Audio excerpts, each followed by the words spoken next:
The Final Fantasy franchise isn't all chocobo racing and blitzball tournaments. In fact, it can be straight up creepy sometimes. From a demonic mommy to a nonsensical fever dream that may or may not take place during our hero's dying moments, these are some of the creepiest things we've encountered in the Final Fantasy games.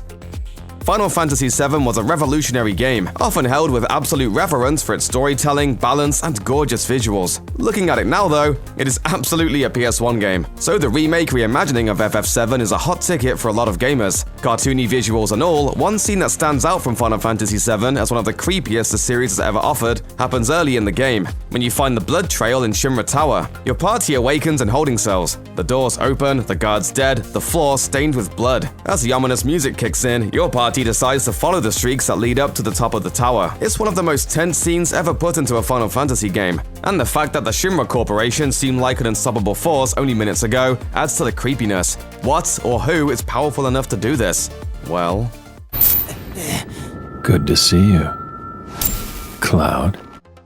Final Fantasy has always had a good mix of goofy and terrifying enemies. Just look at the differences between series staples Malboro, a horrifying eldritch monster that can wipe your entire party with a single attack, and Cactua. On the terrifying end of the spectrum, few enemies can match Final Fantasy IV's Calcabrina battle. Those dead eyes, those herky-jerky movements, that creepy circus music, the uncanny valley aspect of living dolls has been freaking people out for decades, and the fight against the Calca and Brina dolls brings it all together. Even worse, if you take too long fighting the small dolls, they transform into a giant, even more terrifying doll called the Calcabrina. Take too long beating that and the Calcabrina splits back into the smaller dolls, fully healed of course. At that point, you'll either be killed or you'll be huddled in the corner. Rocking back and forth in Calcabrina-induced horror. And don't even get us started on Calcabrina's cameo in FF14. Just yeesh.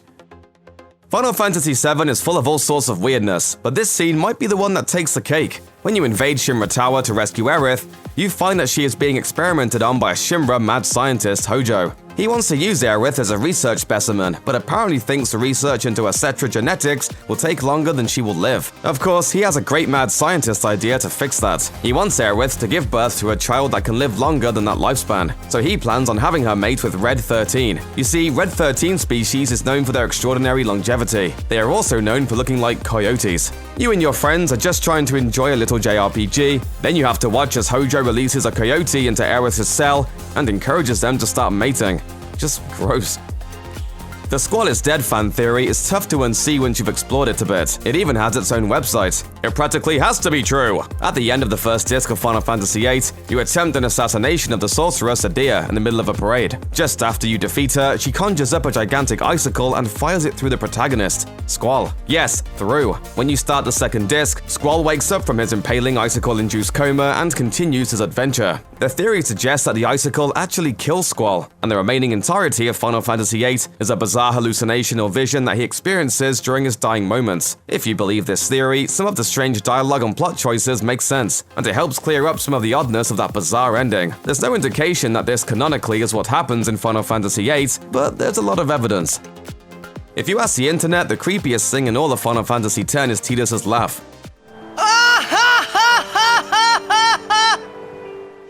While that is something that might keep you up at night, nothing in the game quite compares to Anima. Anima is a summon you essentially steal away from the central antagonist Seymour. Anima is a massive changed demonic manifestation of Seymour's mother. In FF10, summons are referred to as Aeons, which are essentially dreams brought to life. Most summons in the game are regular creatures, seemingly carefree and relatively good-natured. Not Anima. Anima is pure rage, held in place with massive chains. Her only attack is essentially wink at the enemy, until her ultimate attack charges and she breaks her chains, pulverizing the enemy in a storm of dark magic. When you learn more of Anima's story, you realize that Seymour locked her away to try to break the cycle of death in Spira. She joined your fight against him in order to try to stand up against her son and stop his evil. No wonder she's so pissed.